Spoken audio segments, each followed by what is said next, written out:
या मालिकेच्या आजच्या भागात आपण पाहणार आहोत. आदित्य त्याच्या खोलीमध्ये येतो आणि पारूचा फोटो शोधायला सुरुवात करतो. तो सगळीकडे त्या फोटोचा शोध घेतो, पण फोटो काही सापडत नाही. आणि त्याच वेळी प्रीतम त्या ठिकाणी येतो. प्रीतम त्याला विचारतो की अरे दादा, काय शोधतोयस तू? आणि त्यामुळे आदित्य घाबरून म्हणतो की काही नाही. मनाशी म्हणत असतो की आता जर प्रीतमला पारूच्या फोटोबद्दल सांगितलं तर तो 1000 प्रश्न विचारेल. आणि इकडे प्रीतम मात्र हसतच मनाशी म्हणत असतो की दादा, मला माहिती आहे तू पारूचा फोटो शोधतोय, पण मी लगेच तुला काही सांगणार नाही आहे. तर इकडे आदित्य प्रीतमला असं म्हणतो की अरे मी मागाची फाईल शोधत होतो, कुठे गेली काय माहिती. तर प्रीतम म्हणतो की अरे ती फाईल तर मोहन काका घेऊन गेला होता, तुला माहीत नाही का? आणि मग तो तिथेच बसतो, पण आदित्य लगेच त्याला उठवतो आणि म्हणतो की आता तू तुझ्या खोलीत जा, मला माझी खूप कामं आहेत. आणि तो अक्षरशः प्रीतमला खोलीतून हाकलूनच देतो. त्यानंतर मग आदित्य तो फोटो नेमका कुठे गेला असेल याचा विचार करत बसतो. त्याला आठवतं की मगाशी दामिनीच्या खोलीमध्ये पारू उगाच हसत होती, त्यामुळे त्याला संशय येतो की पारूला तर तो फोटो सापडला नसेल ना, तिला सगळं कळलं तर नसेल ना. आणि मग त्यानंतर तो सरळ पारूकडे जातो. दुसरीकडे पारू किचनमध्ये तिची कामं करत असते, मात्र तिला सतत तिने आणि आदित्यने एकत्र घालवलेले क्षणच आठवत असतात आणि ती त्याच सगळ्या आठवणींमध्ये हरवून गेलेली असते. तितक्यात आदित्य त्या ठिकाणी येतो आणि तो सरळ पारूचा हात पकडतो. तर पारू विचारत असते की आदित्य सर, हे काय करताय तुम्ही? तर आदित्य म्हणत असतो की पारू, मला तुला खूप महत्त्वाची गोष्ट सांगायची. तर पारू विचारते कोणती गोष्ट सर? आणि त्यावर आदित्य तिला सांगतो की पारू, माझं तुझ्यावर खूप म्हणजे खूप प्रेम आहे, मला तुझ्याशी लग्न करायचं आहे. आणि आदित्यचं हे बोलणं ऐकून पारू सरळ त्याच्या कानाखाली मारते. मात्र हा फक्त आदित्यचा एक भास असतो. तो गालावर हात ठेवूनच घाबरून पारूकडे बघत मनाशी म्हणत असतो की ही मुलगी माझ्या इमॅजिनेशनमध्ये सुद्धा मला कानाखाली मारू शकते, तर जेव्हा मी हिला प्रेमाची कबुली देईल तेव्हा ही काय करेल? आणि मग त्यानंतर पारूचं त्याच्याकडे लक्ष जातं. ती त्याला विचारते की आदित्य सर, काय झाले तुम्हाला आणि तुम्ही इथे का आलात? तुम्हाला काही हवंय का? पण आदित्य घाबरूनच नाही म्हणतो आणि सरळ तेथून पळून जातो. पारू मात्र हसत असते. तिला समजतच नाही की आदित्य असा का वागतोय. दुसरीकडे अहिल्या अस्वस्थपणे तिच्या खोलीत फेऱ्या मारत असते. पूजेच्या दिवशी घडलेला प्रकार आणि गुरुजींचं बोलणं तिला आठवत असतं. ती खूप घाबरलेली असते. तितक्यात श्रीकांत त्या ठिकाणी येतो. तो अहिल्याला समजावतो की आपल्या आदित्याला काही झालंय का? नाही ना, मग तू कशाला एवढा स्ट्रेस घेते? आणि गुरुजींनी सांगितलं ना की ते 2 दिवसांमध्ये काहीतरी मार्ग काढतील. पण अहिल्या म्हणत असते की अरे श्रीकांत, गुरुजींनी आपल्याला सांगितलं होतं की त्या मूर्तीची त्याच दिवशी घरामध्ये स्थापना होणं किती गरजेचं आहे. मात्र मूर्ती पुन्हा आपल्या घरातून बाहेर गेली आणि हीच गोष्ट मला खटकते. आता जर माझ्या आदित्यावर कोणतं संकट आलं ना तर ते मला सहन होणार नाही. आणि त्यावेळी श्रीकांत म्हणतो की अगं नको ना इतकी काळजी करू. आणि त्याच वेळी नेमका अहिल्याला गुरुजींचा फोन येतो. अहिल्या लगेच त्यांना विचारते की गुरुजी, काही मार्ग निघाला का? आणि त्यावेळी गुरुजी म्हणतात की अहिल्यादेवी, तुम्ही घाबरू नका. मला माहीत आहे पूजेच्या दिवशी जे काही घडलं त्यामुळे तुम्हाला भीती वाटते. ज्या व्यक्तीच्या हातून हे सगळं घडलं त्या व्यक्तीने ते सगळं मुद्दाम केलं नव्हतं, तिच्या हातून चुकीने घडलं.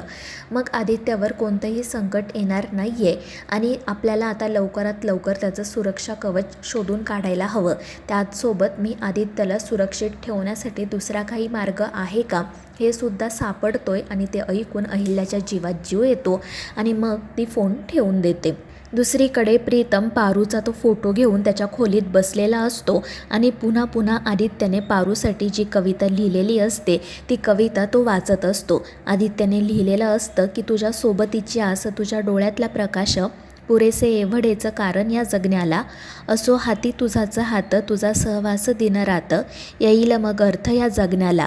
आणि त्या ओळी वाचून प्रीतमला तर पारूने आणि आदित्यने गावाकडे एकमेकांसोबत जे क्षण घालवलेले असतात तेच आठवू लागतात. तो आनंदाने स्वतःशीच म्हणत असतो की आदित्य दादा आणि पारू गावाकडे एकदम नवरा बायको सारखेच राहत होते आणि त्यांना त्यावेळी बघून मला असं वाटलं सुद्धा होतं की हेच दोघेजण कपल व्हायला हवे. खरंच किती काळजी घेत होते एकमेकांची. मी तर पारूला मनातून माझी वहिनी मानलंही होतं आणि आता तर खरंच ते घडतंय. आदित्य दादाचं तिच्यावर प्रेम आहे आणि आता लवकरच पारू वहिनी म्हणून या घरात येईल. आणि मग त्यानंतर तो ही गोष्ट प्रियाला सांगायचं ठरवतो. पण मग नंतर तो असा विचार करतो की अजून दादाने मलाच काही सांगितलं नाही, उगाच मी एवढी घाई करायला नको. आणि मग तो आदित्यकडून लवकरात लवकर हे सगळं कसं कबूल करून घ्यायचं याचा विचार करू लागतो. दुसरीकडे आदित्य ऑफिसला जाण्यासाठी निघालेला असतो, पण अहिल्या त्याला थांबवत विचारते की आज ऑफिसला जाणं गरजेचं आहे का? तर आदित्य म्हणतो, हो आई, आणि तू प्लीज काळजी करू नको, मला काही होणार नाही आहे. पण अहिल्या घाबरलेलीच असते. पण आदित्य म्हणतो की आई, मला माहिती आहे तुझा या सगळ्यावर किती विश्वास आहे ते, आणि मी त्याचा रिस्पेक्टही करतो.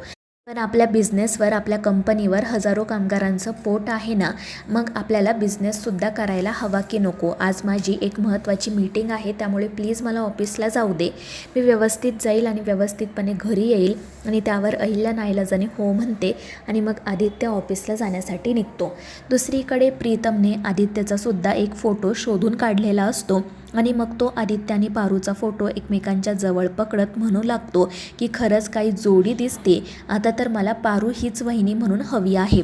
पण तितक्यात पारू त्या ठिकाणी येते, त्यामुळे प्रीतम पटकन फोटो लपवतो आणि पारूला काय ग वहिनी अशीच हाक मारतो. त्यामुळे पारूला आश्चर्य वाटतं. ती विचारते की प्रीतम सर, तुम्ही मला वहिनी म्हणालात का?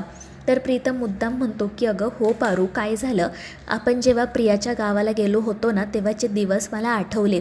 तेव्हा नाही का तू आणि दादा नवरा बायकोसारखे तिथे राहिला होतात, आणि म्हणूनच मी आत्ता तुला वहिनी अशी हाक मारली, बाकी काही नाही. आणि ते ऐकून पारूसुद्धा त्याच आठवणींमध्ये हरवून जाते आणि मग ती प्रीतमला कॉफी देते. तर प्रीतम मनाशी विचार करत असतो की पारूच्या मनातसुद्धा दादा असेल का?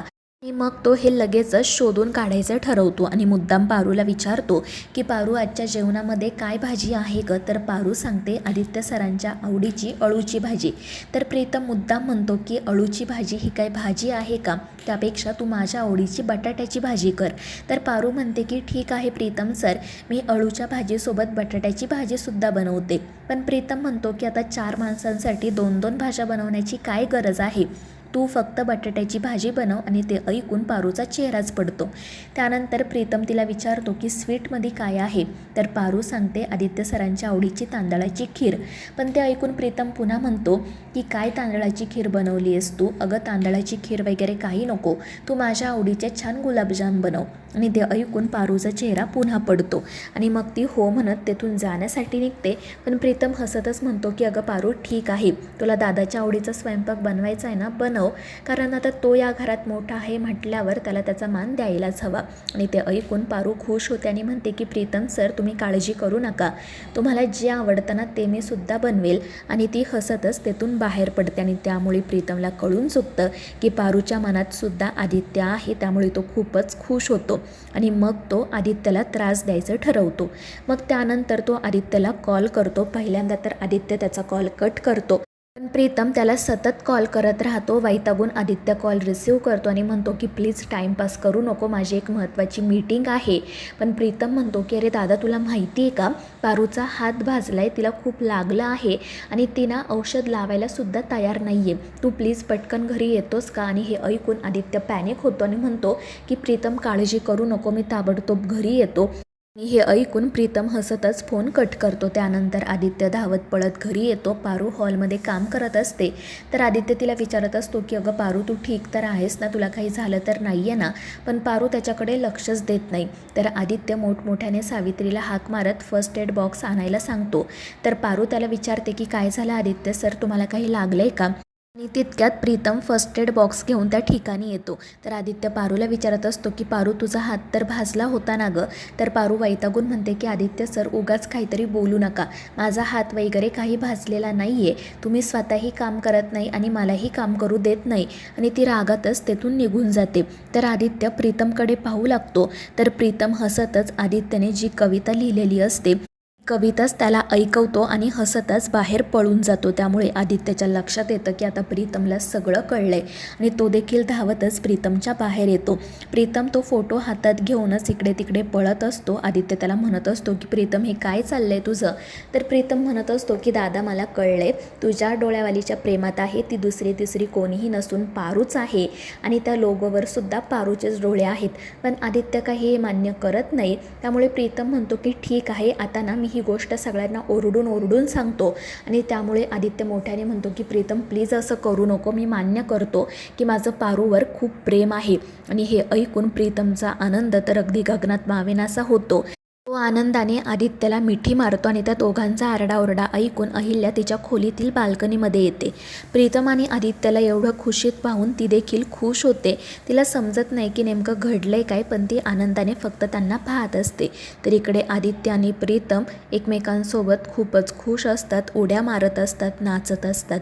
दुसरीकडे दामिनीला समजतं की आज अहिल्या घरी नाही आहे, त्यामुळे मग ती लगेच स्वतःला अहिल्यादेवी समजू लागते. मग ती सावित्रीला आणि पारूला बाहेर बोलावून घेते आणि त्या दोघींना सांगते की आज माझ्या मैत्रिणी घरी येणार आहेत, त्यामुळे घर व्यवस्थित साफ करायचं आणि जेवणातसुद्धा मी जे सांगेल ना तेच बनवायचं. आणि त्यानंतर ती अजूनही बऱ्याच ऑर्डर त्या दोघींना देते आणि तेथून निघून जाते. तर सावित्री पारूला म्हणत असते की पारू बाळा, आज अहिल्यादेवी घरी नाही आहेत, तर बघ या दामिनी मॅडम आपल्याला खूप त्रास देतील, तुला तर सावध राहायला हवं. पारू मात्र फक्त हसत असते. तर मित्रांनो, या मालिकेच्या पुढील भागांच्या अपडेटसाठी आपल्या चॅनेलला सबस्क्राईब करा.